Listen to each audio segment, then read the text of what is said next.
Alors tokendaki mikili mpe tolakisaki bango ndenge tokataka danse.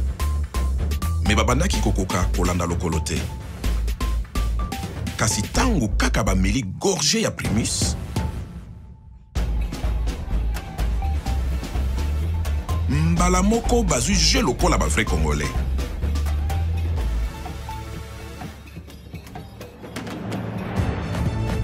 C'est que ce qui Primus est côté na terrain, bilengi ya Congo et bimaka na poisa. Tango tozongi mabele, tokomi bakolo histoire. Primus na nsoto, opikiliki ya Congo kitokolino.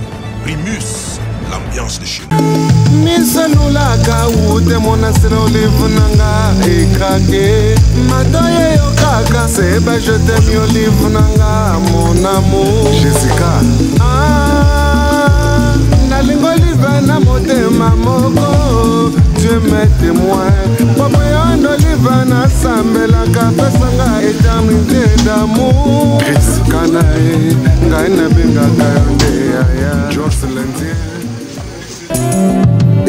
Vanzinga na matama lokola kaka pinzoli oetanga kasena tango yesengo to ya mawa. Ariel Elena oyanga lelo etangi sel Olivia zali wangai nalingi ye na kolinga ye kaka libonza ya watindela ngai. Maili Esther misalulaka ute monastre olive nanga ekrake.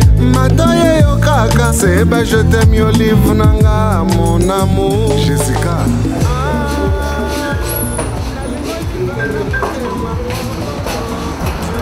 Bonjour. Voilà. Mboka Exengo. CRTV. Mboka Makwala. Mboka Exengo. Na motema moko Dieu m'est témoin. Papa yon Olivia na sambela kapesanga éternité d'amour.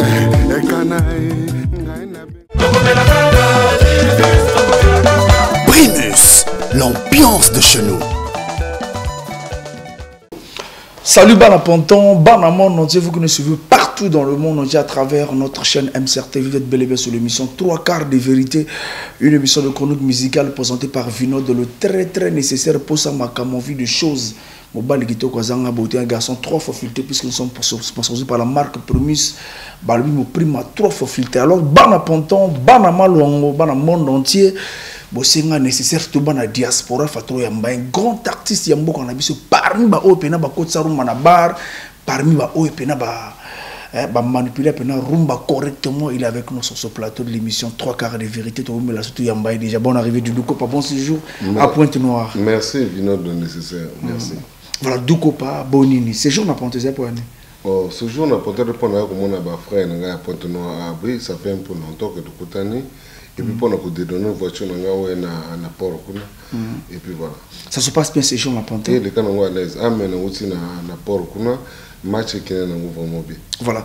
Doudou Copademi a mort. Dernier séjour, on a pour nous acquis le 19. Il y a un mois de novembre, dernier concert à l'autre côté, Artel City, à Pointe-Noire. Donc depuis 2019, il y a un Doudou Copa musical monté à Pointe-Noire. Mais Bazalou, mais bien voilà. Parlons un peu de ton séjour en Côte d'Ivoire. Zaki Djouanini. En Côte d'Ivoire, il y a bien une invitation à Doudou Copa. Il y a un groupe tout et Doudou Copa. C'est moi qui ai dit que non. Si vous avez un petit peu de et puis le concert est trop bien. Je suis revenu à Brazzaville. Je suis passé d'être monsieur à Pona pour récupérer ma voiture. Et puis voilà. Voilà, concert payant bien qu'à la un concert gratuit. Pour démarrer, pour imposer, il faut que ça ait une présentation dans l'émission de Nasaragango. Pour présenter de Doukopa. Et prochainement, quand j'ai rendez-vous le mois de décembre, après combien de temps de Doukopa en Côte d'Ivoire? Après combien d'années? Après plusieurs années, parce que dans le cas, on a comme d'habitude. Mais ça remonte à série on a Poso, album Poso. Ouais, on a ça que tout en Abidjan. Voilà. Parce que Doudou Kopa, quand même, na Pointe-Noire, depuis 2019, vous allez artistique au monde na Pointe-Noire. Doudou Kopa, dans l'une de tes chansons, dans Ozoloba, après la prison, c'est important de rappeler, les gens t'avaient abandonné. Est-ce que dans Ozongeli, Bazongeli ou bien Katilo Bazar na position? Non, Bazongeli Ngato, on a Zongeli de Batote, Naka Missia Congo, le club Batuba, Nege Batuba, Biango, mais seulement Naki malade et qui n'a pas de prison pendant ma camboya.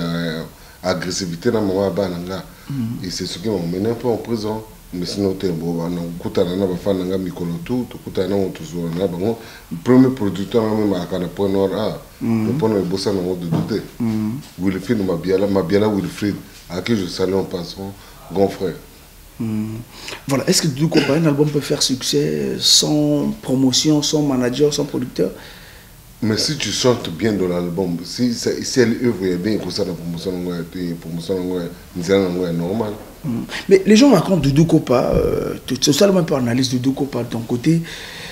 Où maintenant pas producteur, c'est pourquoi? Après chaque album, changer producteur et puis continuité, elle rappelle bien. Ce n'est que il est normal que l'artiste il fait tellement bien que le producteur va peut-être chanson où il fait ma bière à taper ça premier producteur on taper ça chanson non vous soit après que non il se concentre pas dans ça là non attends il y a le colanga un producteur nga TLPA ou c'est l'album dernier album nga Bolos toi le sous-titre mais surtout ma raison et yebi moko et surtout ma raison Doudou je suis en face de toi là je ne sais pas pourquoi on tout se sépare un bisou oh voilà. Et album Sotali bien Loin de Barreau. Loin de Barreau, ouais. Album très belle chanson. Dans la 4 album me connaître promotion et puis ça ce album où tu es Makalami guitare. Et le cola en fait on a idée quand même bâton mutu que doit ça la promotion est bien été. Ngana mutu misa bolo ça bien la salle de promotion na bandi na kin. Tu au courant de ça non? Si. Na kin na Paris na yiti sur na point noir na conduit ça la promotion nga ya bolos nga.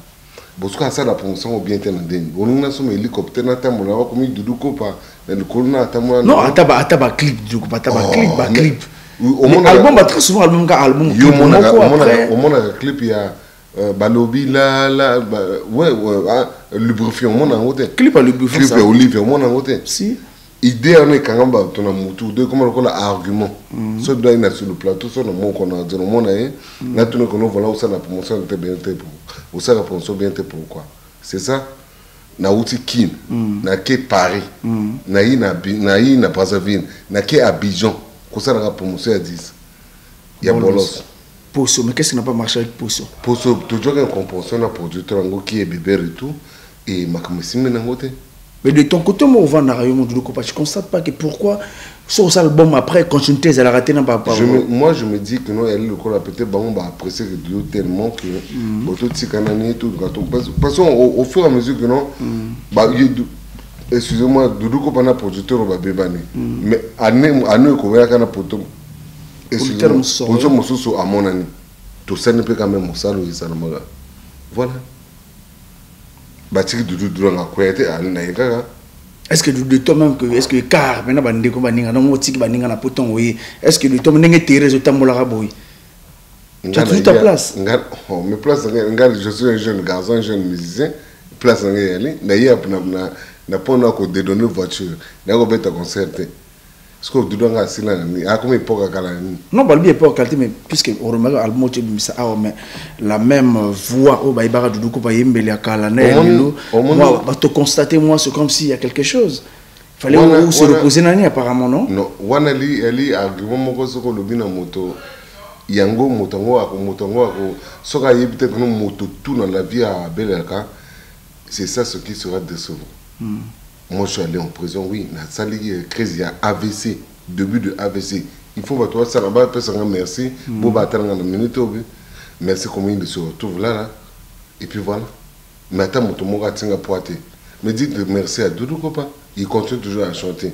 Et alors, le joueur, saison où on a bien, saison qu'on a bêté ma bien. Il est toujours le joueur. Ah, on a continué carrière. Voilà, qui est ton manager actuellement, manager Kangamoko. On a une émission dans un manager ou bien Doudou Kopa Donc, moto s'appelle Karen, son manager calme. Pourquoi ça le Karen? Ngata na betaka duruko ba chante Koffi Olomide na manager na kangana Koffi Olomide. Au four au moulin yomokoti et les kangana et tout coopérer kangana. Voilà, pendant ce confinement, seul moyen, il y a comment on appelle en communion public, il y a un concert en ligne. Un concert acoustique en ligne un peu de partout, tu mettre un concert, mais de ton côté, moi, silence. Mais ce que toi tu dis là, quel ministère ça la concert en ligne? Fallait pour la salle concert en ligne, faire rigoler la salle concert en ligne. Bah, c'est la chanson acoustique, mais tout le monde a comment on appelle. Dis-moi, est-ce que tu as un projet au sein de la concert acoustique, moi, vous donner? Non, je parle du Congo Brazzaville, le combat acoustique, et 20 mois dans la salle acoustique, extra musique à chaque fois, on dit, bah, l'autre là, nouvel horizon, bah, acoustique. On n'est pas eu au président, on a compte na pas, et ça, musique, comment on va de nos voitures, on a pas noir. Ah, donc il y a musique à résumer dans ma voiture. Non, non, voiture, tu as autour de questions, moi, il est simple. Et ce moment, c'est musique de nos voitures, on a pas noir. Ma bicono. Ah, voilà. Donc, si on a peine ça concerne la musique. Mais est-ce qu'il y a quel rapport dans la voiture, dans la musique? Comment on va de nos voitures en ce moment? Mais il y a quel rapport dans la voiture? Dilanga moi peine à la concerne la acoustique. On dit mais c'est mais non, on a mutu quand on le mutu ka vie no liboso ou le mutu ke bele du kopa. Tu sais comment yo le la mutu ka lelo. Quand on a le mutu ka tena non voilà, j'étais malade, ana comme nga moi bien et je suis venu ici là pour prendre ma voiture et repartir à Brazzaville. Match et ken nango bien. Et prochain album nanga elle est Jérusalem. Pour l'information de tous ceux qui nous suivent en ce moment. Terre promise, Jérusalem. Pourquoi Jérusalem? Jérusalem parce qu'il faut qu'on rappelle dans bateau que en toute chose il y a toujours un Dieu. Il y a battre la biso, il y a asara biso. Voilà. Pour la référence à Nzambe. Voilà. Moi titre dans Jérusalem. Non, Jérusalem il y a 10 titres. Et na minzi momoko o ya mama nanga. Wana nzimbo ona salengo ya nanzinga nanga ya mboka. Mota koyemba nanzinga mboka na koyo. Titre moi. Titre na on appelle titre na ote. Koyemba na koyo comment? La langue du pouvoir. Oh. Koyemba na koyo, quand tu chantes en koyo, c'est la langue du pouvoir. Koyo na mboshi, elle est langue du pouvoir, ça tout le monde le sait. Doudou Kopa, tu as la télévision. Mais je dis ce qui est vrai là. Tu as la télévision, tu es célébrité aux stars. Ah ouais, le moyo rapo. Gibora shimene lengai, mwanambanga yoboso. Ah ouais, le moyo rapo. Est-ce que vous comprenez? Non, non, comprenez. C'est pour ça que je dis que nous avons la langue du pouvoir. Oh, donc quand tu chantes, il y a une langue du pouvoir, Ezali. Langue du pouvoir. Oh, mais pourquoi tu... Comment? L'Umboshi. C'est la langue du pouvoir. C'est la langue du pouvoir. Tu es content de le dire à la télé? Mais oui, je suis content de le dire. Je chante en langue du pouvoir, la langue du pouvoir. De Lukopa. Et elle a ma bête. Non, c'est pas. Elle a encore tant de salgan zemboya. Tant de banga buna boakuntisa. Rata kwa muti. Ni mieux qu'on a tikakwe banzi. Nchana mwana tsana. Luzoroti machampas. Yani zinga nangate pasimo. Mais je l'ai dit. Est-ce qu'on a la langue à Nini? La langue ya munu kutuba ou. Non, c'est dans le large, je pense. Voilà. Mais quand tu dis la langue du pouvoir, la langue un peu mais Sassou Nguesso Alina, Sassou Nguesso parle quelle langue? Il est qui l'embauché, non? Ah bon, merci. Ah, voilà, bon. La langue du pouvoir. Ah d'accord, Doudou Kopa. Voilà, donc titre oui, mais la maman, c'est ça? La maman, ouais. Voilà, Doudou Kopa, parlons tout quand on a un extra musique. N'a pas ça idée à ça la rumba en extra. Ça, je sais pas. Moi, je composais mes chansons. Roga aussi composait ses chansons. Donc, tout se rassemble qui était. Tout le monde, voilà, nana, il y a rumba dans la case extra musique, non? Et c'est un chanteur, moi, t'appelles ça? C'est un chanteur, bon, je sais pas. Moi, je dis ma version. Tout se rassemble, tout le monde, la rumba. Zongi sanga, on a dit mon gars. Et pas nabiso, voilà. Il y a ça là, horizon 2000. Et Zaratana Mboka, et Tatanzambe. Voilà, on a dit mon aïe. Et puis voilà. Parce que, mais pourquoi on a pas bandé mon douko pour ne pas sur vos côtés? On va vocal les arrêter de manger. Il y a qu'à papa n'a pas yembe les nzimbo. Ça ne demande pas que les gens vont intervenir sur vos côtés, non? Vous avez un orchestre pour ça va. On a qu'à simple musicien. Mais quand tu dis que non, l'ami du roi, non. Parce que on a qu'à pire rouga, on a qu'à il est si monsieur en ce moment là, oui, mais voilà, ou à Kamotonanga, à l'époque on est sans musique, on traînait tout le temps son moi et lui.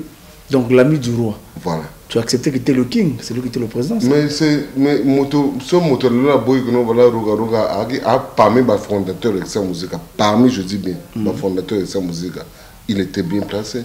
Voilà. Du coup, parle un peu de ton histoire avec Extra Musique. Arrivé dans l'Extra Arabe, comment? Par recommandation ou bien par test? Non, par un, dans le monde de Moninga, Guigui Fall, tout le monde le connaît aussi. C'est Guigui Fall qui m'a excité à intégrer le groupe Extra Musique. Et puis voilà, à l'époque, on a un séminariste.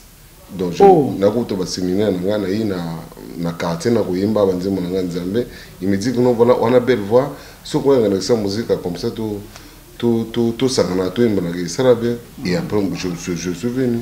Voilà, mais du coup, parce que c'était déjà arrivé dans l'extra, pourquoi, bon, étant parmi les fondateurs, c'est ça, parmi les fondateurs, mais pourquoi que ça, nous avons un fondateur. Il y a des fondateurs. Il y a un fondateur, il y a un simple musicien, il y a un fondateur. Ah, pas un fondateur. Simple musicien. Est-ce que vous avez Boyard, il y a un fondateur peut-être? On a un peu sa vie, on a un bon comme Mairie, on a un peu sa vie. On a un simple musicien. Simple. Aussi que vous avez posté une extra musique. Il a déjà posté. Simple musicien. Un ayant droit quand même. Parce que j'étais le bras droit, il y a parmi les fondateurs de l'orchestre. Il y a une période. Il y a une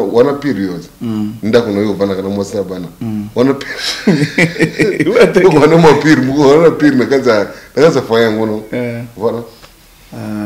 C'est passé comme une vague, tu es un départ, il fallait que tu n'étais pas contacté pendant que quitter et puis. Non, pas contacté. Tu as comment tu vois que non,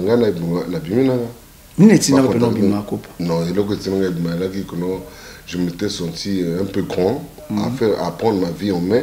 Et puis voilà, on te joue un problème, rien du tout. Et puis j'ai décidé que voilà, il faut que la carrière solo. Voilà, mais qu'est-ce qui se passe avec toi, Durel Louemba? Ton monteur, Durel Louemba, parmi les. Ah, quand monteur, dans quel sens? Quand tu dis que ta vie, carrière, aux yeux de voir, parce qu'il a beaucoup souffert pour relaxer, pour managam, comme ça, la boue. Mais elle a tout relaxé dans moto. Peut-être l'histoire en Zambie, tu es bien tout le temps, mais tu comprends bien. Même à Kamoussou, peut-être, Ange Gabriel, tu as relaxé dans Zambie, non, place où tu as mon balai à l'adou Macon. Voilà. Mais Zambie, tu as ça, mon kilo, oui. Soit avec nous, voilà, il y a un relaxé, tu es managam, c'est normal, il y a un guitariste. Comment quand même, du coup, par Kombanzimbo? Au contact pas par là. J'ai l'école, j'ai ça l'école, j'ai terminal A, j'ai l'habitude de mon laï. Donc je sais écrire, je sais. Il y a quoi le on a 20 ans de carrière solo. En ce moment on a s'occupé comme on a ngamoko, comme Banzembo, Banzembo va toi on a autour Mikolo. Voilà, c'est que moi-même. Voilà, Doudou quand on avait reçu un grand artiste à Mboka, oui bien non, Shida Dembuta. Ouais. Tant que grand frère Bongo et Nazoloba qui rombezara à bord du coup par le comment on a Kevin Bonne cible. C'est-à-dire, il y a un interview, non?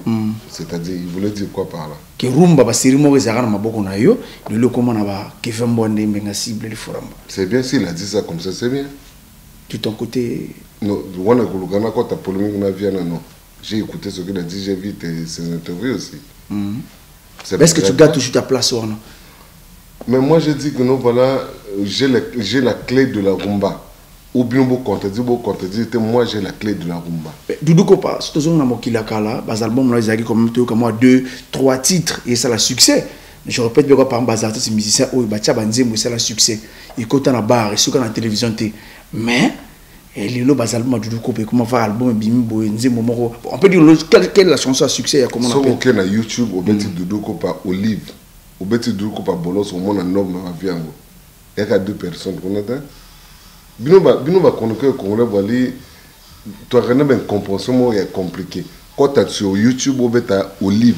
Est-ce que YouTube nous beta na bar pour ça le succès? Non, attends, on peut se béco on nous voilà album a donné les cabe ba yo ka titre monté ou ba ko ka 2 titres ah ba yo ka titre monté mais quand tu na YouTube au beta Olive au moins la présence à moto comment les gens l'aiment et le émission tout ça non 2 jours c'est ba nous de la télé au moins na journée moko et quoi 425 sont vus pratiquement la journée moko voilà Doudou parle je suis un jeune garçon ce moment voilà ma best elle la musique elle dit c'est simité ou musique non tout le monde on appelle ta bolos quelle chanson rumba trop ba bazo bina lelo soki otsetembe makata ou makata batsaka nango tembe te bato bayebi nzima on va merveille du passé. Oh mais yo lobina poso one album poso non na bolos mais je crois que non bato bayemba ko livre non na luki na te retrouver na labyrinthe ya na olive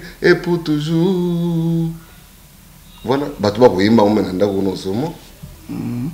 Voilà, mais na toujours un album Loin des barreaux, tant que je m'en dis Magay Mamadou, yo mobeti lindanda, zongela lindanda, tinga moyembe na yemba, eli mo lobani. Yo moto beta guitare ngana yemba. Non, loba zongela lindanda ngana moyembe na yemba. Na au monde comment faire bonne compréhension. Na ko yo mobeti lindanda, beta guitare ngana yemba. Na yemba yana ko clair. Beta guitare ngana yemba. You are nécessaire quoi, you are nécessaire. Ouais, mais c'est dans la rapide, du coup pas. Ouais. Voilà. Du coup, parlons maintenant comment on appelle ancien batteur na yo Abidjan Motima. Le animateur na radio extra musique ndako yo huta. Ça me fait quoi? Ça me fait plaisir, c'est bien. Akokaka makambo, c'est de la musique, akokaka makambo. Ça quoi kota du coup paté na drum te. À cause de la place qu'on a passé, mon nina n'a pas des fois animateur va le sauter. Ah, des fois animateur. Oh, mais à qui qu'on a pour nous renforcer mon animation? Voilà, à quoi caca. Voilà, parce que Doudou, Lélo, c'est la honte au monde, on a coulé extra musique. Maintenant, comment va parvenir dans la musique? Ça, je sais pas. Il y a Bino Batoubo Lubango. Bino Batoubo Bino Batoubo Tana. Bino Batoubo. Tant yo mo on va mon mai au penda est-ce que ma carrière ni bino Batoubo Lubango ba fana moto ba Lubango que moto anginda te moto. Yo so bananga ko ngina so ba moto a parvenir te. Mais question par rapport au mambo bien matériel. Bandi ba mutu ko mambo bien matériel. Bon, question nous poser ni ngobani. Alinga no ba ba parvenir na succès moto a parvenir ni bino Batoubo Lubango. Mais pourquoi yo mambo bien matériel? Non, celui-là a parvenu, celui-là n'a pas parvenu. Et ni bino Batoubo Lubango. Parce que banze mono makabandilu banini. Makabandira kotonga na vana kotona tuta atolo, kotona tuta katolo. Ni kotona vana sono pe anga yekoma kono sono juba tona ngana kema kabandira. Donc quoi tu le premier ici extra à ce moment tu crois comment? Non, je dis que non sono juba tona ngana kena ngoma kabandino. Makabandilo. C'est ton fief hein? Wona fief nanga wa? Yasu wenzete. Non, wenzi wana kotona ko kolaka. À l'époque quand j'avais pas encore la maison, mais là on a ndako na makabandino. On me dit que non, vas-y. Lelo nenda ko makabanzilo ana ko voiture nanga apena mengo na makabanzilo. Ah, Doudou ko ka voiture na voiture. Oh mais loko yo ko tunanga. De loko tunanga no Doudou et ce sont mena ya una mo parler sur na kwanga. Ah voilà, il faut na baka ya. Je réponds à tes questions. Voilà, Doudou ko parler l'autre zonga quand même na mokili akala, tu vois ba musicien o na mboka na biso pena de l'autre quand on parle de la rumba. Doudou Kopa télémine de la pena comme on a rumba mais l'album aussi bimisa oh c'est ça Jérusalem est-ce que Doudou Kopa de toi on considère que Melina et Lelo aning mosote Doudou Kopa non Melanga Lelo na ya kalana Lelo ending mote pourquoi parce que yo depuis bana non bena ta paluté na bela oh donc voilà Doudou Kopa a belaka na salaka crise AVC et là on est bon abado début de AVC. Il faut comme ça, Dieu merci de garder de l'envie de tirer au causer et un miracle. Parce que bon, seul bon entourage n'a pas dit qu'il va m'aider ça, du coup, pas falloir payer manani. Mais c'est ce que je suis en train de faire là. Non, tu m'as vu là rentrer là, en forme, tu as dit que tu as depuis voiture qu'on a tiré. Non, en forme, je te pose la question. Non, je dis qu'il fallait quand même mais c'est ça, mais non, au zongela. Il y a le coup d'habitude, on a commencé à la kala. Kotan se tonga kubaye komena masanga na misa tout na tika makamana tout bato ba pemena nga otiki masanga bato ba pemena nga ba kotemono yo yero ya ka no tena kuna no mona to mera na niveau kono bra komena ko krake ba nini toi na psukan moi kopa ma otiki moi ok nenga doucement voilà mais pourquoi au likini ba chaîne à Kinshasa Libano ya mboka tu traites des Congolais de ba chroniqueur mboka no ba bolos. Non, il y a une façon de dire, c'est la personne dans le banc, on peut communiquer le Congolais au monde bizarre. Mais je dis ça pour avancer, moi avancer ma caméra belé dans le bosso. Au lieu que de tourner tout autour, on a ma caméra nul. faisons des choses grands le quoi balobara nga partout na kenaka tout ça peka na ba konoko ya partout ya poto tout ça ba dikason tout ça peka abri na Abidjan tout ça peka abri na ina kin tout ça peka abri mais ce que ya biso ba compression fait na mission mo donné soit au linga mission mo be o moni ma mutu ya mission mo. C'est ça, c'est pour ça que non j'ai traité, excusez-moi, c'est pour ça que j'ai traité tous les chroniqueurs congolais de bolos, tous les musiciens congolais de bolos. Mais quand on dit l'orchestre du coup, toi aussi tu es bolos, voilà, mais c'est normal parce que l'orchestre qui a par exemple des orchestres moins stables à Congo Brazzaville, deux parts sur deux parts. Mais c'est vrai que normal, côté nanga à l'école. Yo avant qu'on va devant micro au salaire de vérité na obe ou telle l'école ici au mo ça comme sala côté na l'école ba tout ba so abimiana ba kono to uti école kuna to su école ba to ko na. Est-ce que ba mbalo ba bon? Non mais moi-même je sais ça. Ba obligé ba le te kono ba fi biso mina na question pour na non pour ce mbongo ba jwa mbongo ba conseil ba beta ba conseil. Ah, en ce moment, tu allais dans la période de confinement, mais bis tu es à concert. Si on a temps, comment après, on a bête à côté de la bango, on a bizarre pour rien du tout. Mon fait le concert, bon, et moi, on a travaillé. Puis on a. Doudou n'assiste pas les autres, Bamisé va couper la Doudou à Kenarate. Peut-être que nous, voilà, Doudou Kopango a qui occupé. À Yaka, le matin, on était pendant que. Et c'est là-bas proche, Banane, Doudou n'assiste pas. Non, mais peut-être qu'il était occupé. Ou peut-être on se retrouve à Porto. Je te rappelle encore une fois que nous avons une double nationalité congolais, français. Donc, le monde a une semaine à Paris, il n'a pas noir, une semaine à Paris. Et puis voilà. Et le point noir, on a hier. Maintenant, c'est malou lobia. Je suis basé à Brazzaville. Voilà, parlons maintenant de l'album Jérusalem. Est-ce que la Jérusalem va futur ou des albums, il y a groupe? Bon, on a futur, quoi, la tête, parce que moi. Et quoi là au bout bah futur on a ça dans petit dans la carte orchestre on ba ndosh ba Salvatore ba Nushka on a ça futur na ba on a carte orchestre mais ce qu'elle est le comment demander elle est le comment est prévu na carte Jérusalem ngo na tourner na ça nze moko na mission moko à Côte d'Ivoire pour tout ça na descendre dans banjon souvent ngo et puis voilà. Voilà, félicitations dans le clip. Nous avons DJ Rock, c'est une très belle chanson. Merci. Bon, mais comment on appelle côté, il y a un peu de featuring tout du coup, on constate plus qu'il y a un mission en Boka.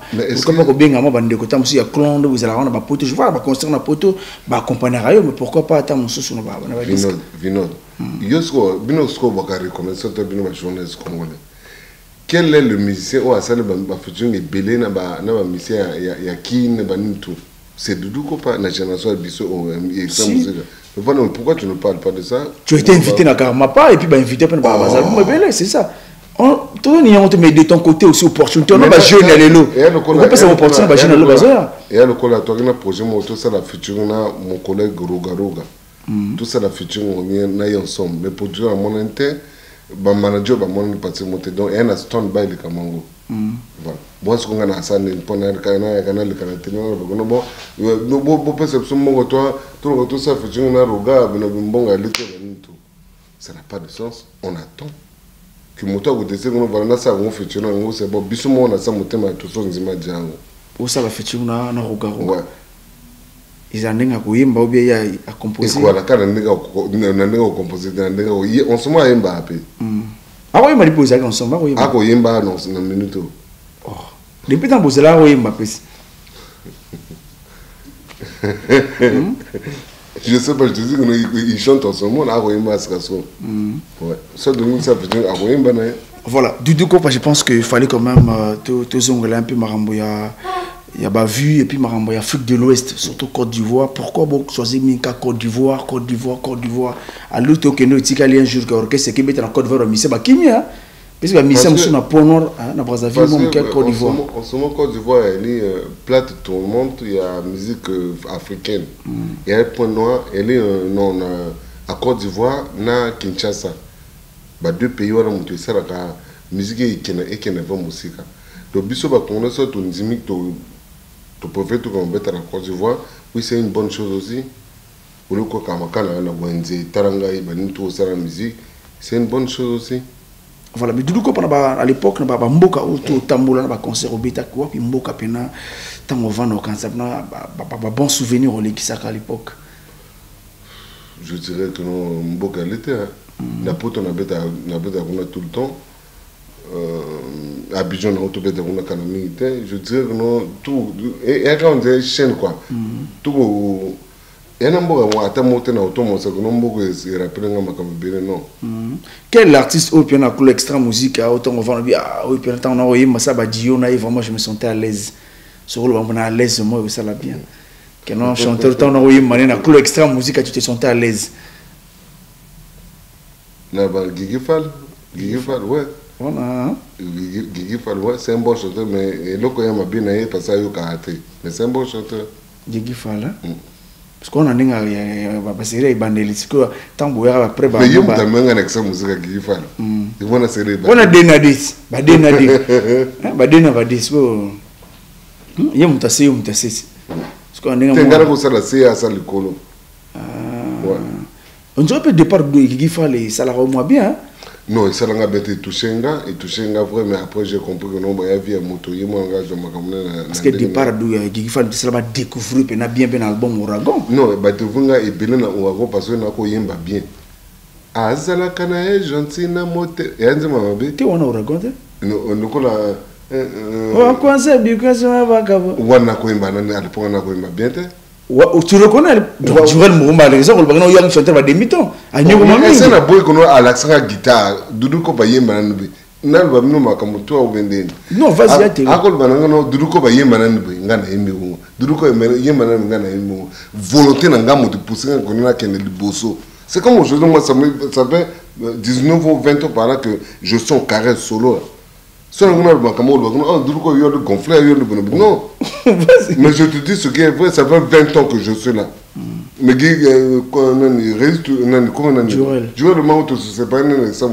ça fait combien d'années?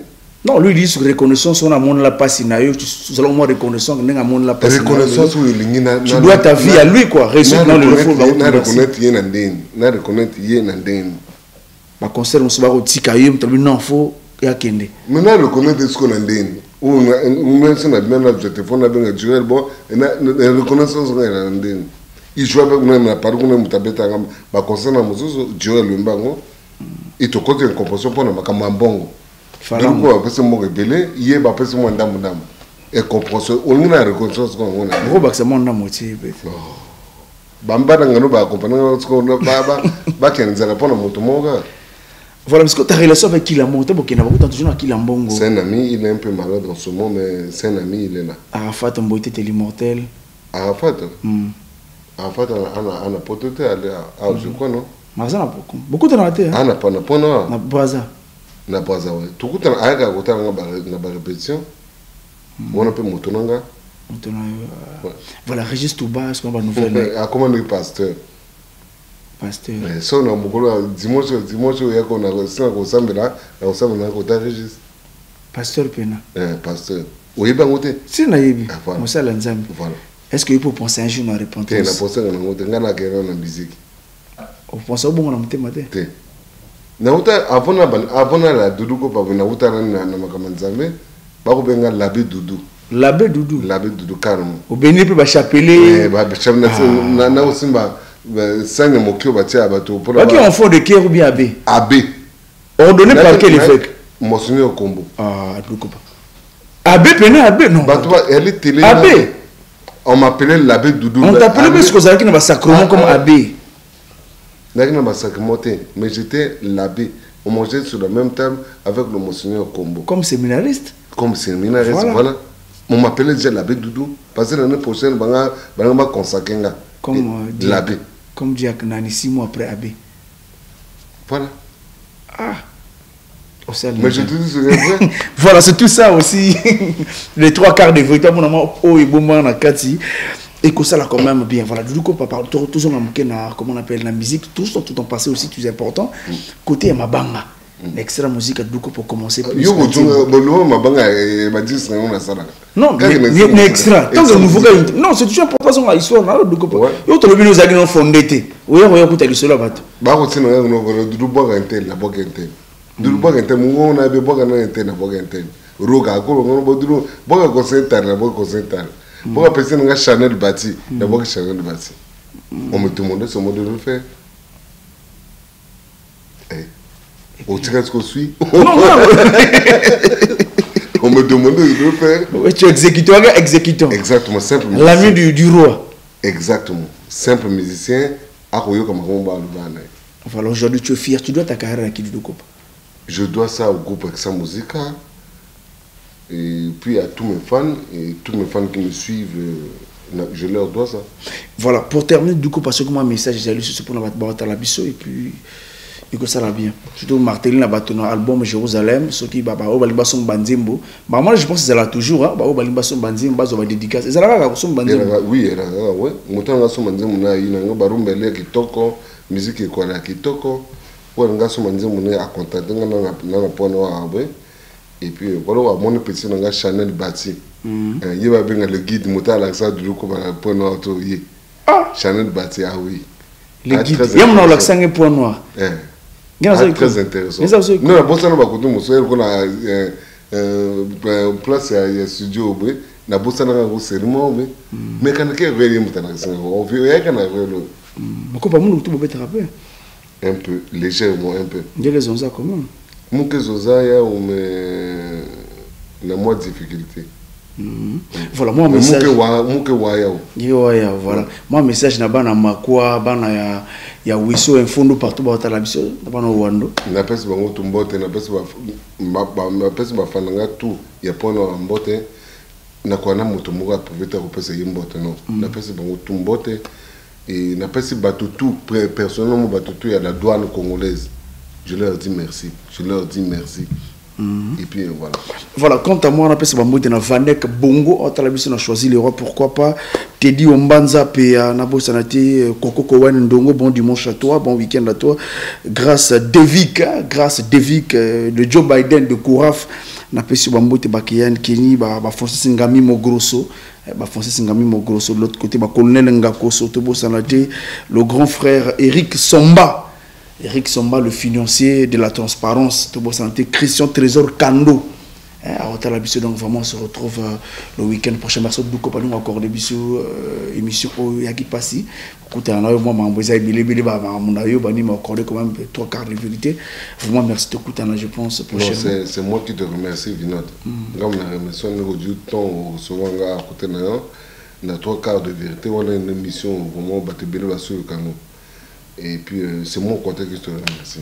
Merci beaucoup. Merci. Grand poète.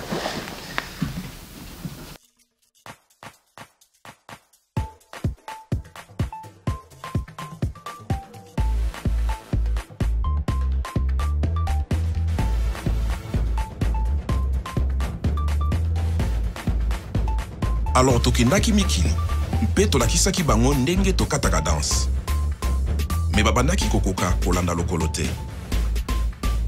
Kasi tango kaka bameli gorgé ya Primus, mbala moko bazui je lokola ba vrai congolais.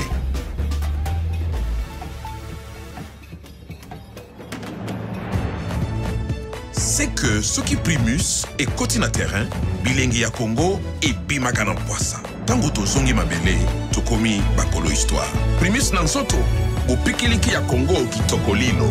Primus, l'ambiance de chez nous.